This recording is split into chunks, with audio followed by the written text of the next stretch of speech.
All right, let's jump right in. We're going to talk about that age-old idea of your head versus your heart. But what if it's not a battle at all? What if it's something else entirely?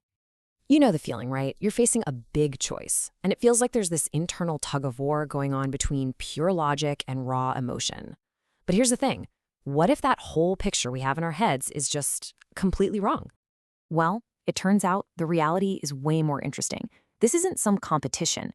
Your head and your heart, your thoughts and your feelings, they're actually deeply connected.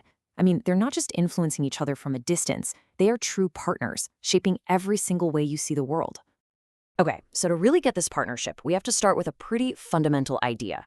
Thinking with your heart, it's not just some nice poetic phrase. It's pretty much literally how our brains are wired. Yeah, that's right. Our emotions aren't just this background noise that our logical brain has to try and shout over. No way.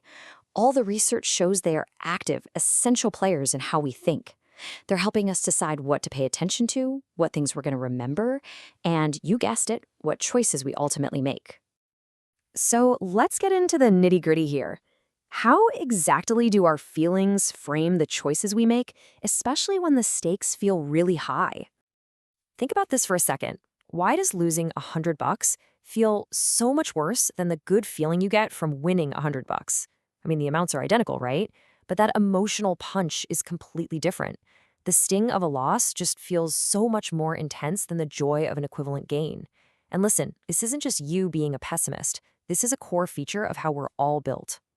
So this whole phenomenon has a name, and it's called prospect theory. It was developed by these two brilliant psychologists, Daniel Kahneman and Amos Tversky. And what it basically says is that we don't make decisions based on pure logic or probability. Nope. We make them based on the potential value of losses and gains, and maybe most importantly, how we feel about them. And prospect theory says this whole process happens in two stages. First, you've got the editing phase. This is where you kind of frame your options and decide what your starting point is. And then comes the evaluation phase. That's where you actually weigh those choices. And yep, that's where those potential losses start to feel way, way bigger than any potential gains. And this leads us perfectly to something called the framing effect. This is the super powerful cognitive bias where the exact same information can lead you to completely different decisions, all based on how it's presented to you or how it's framed.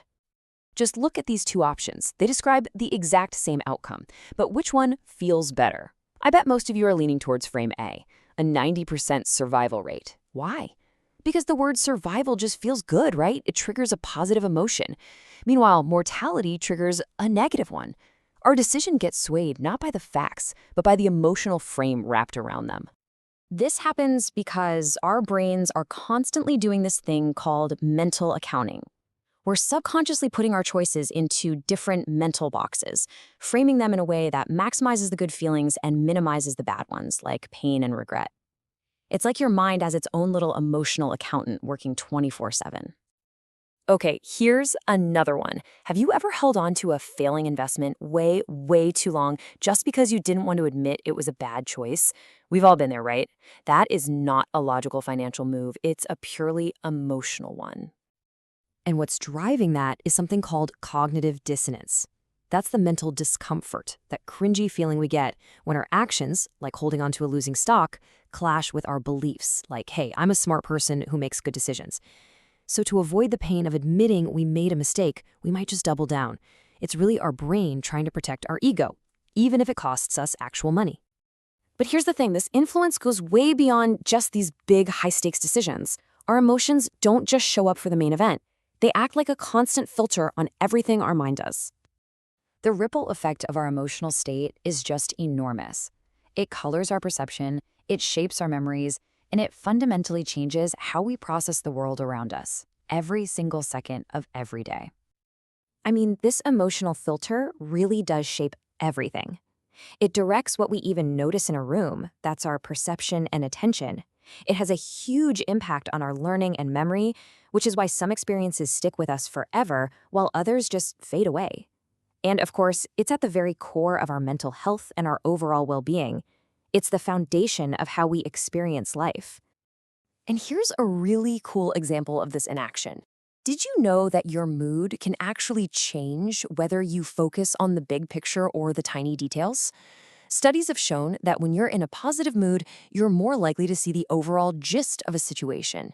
But a more negative mood, that can make you zero in on all the specific little details. So your emotional state is literally changing what you see. And this goes even deeper, all the way into our physical health. There's this incredibly complex, well-documented link between our emotional states, like stress, and the strength of our immune system. It really just highlights this profound mind-body connection that honestly we're only just beginning to truly understand. So, knowing all of this, what are we supposed to do with it? Let's talk about how we can actually harness this powerful inner dialogue between our thoughts and feelings and move from just being aware of it to actually doing something about it. Because look, this isn't just some interesting psychology lesson for a trivia night.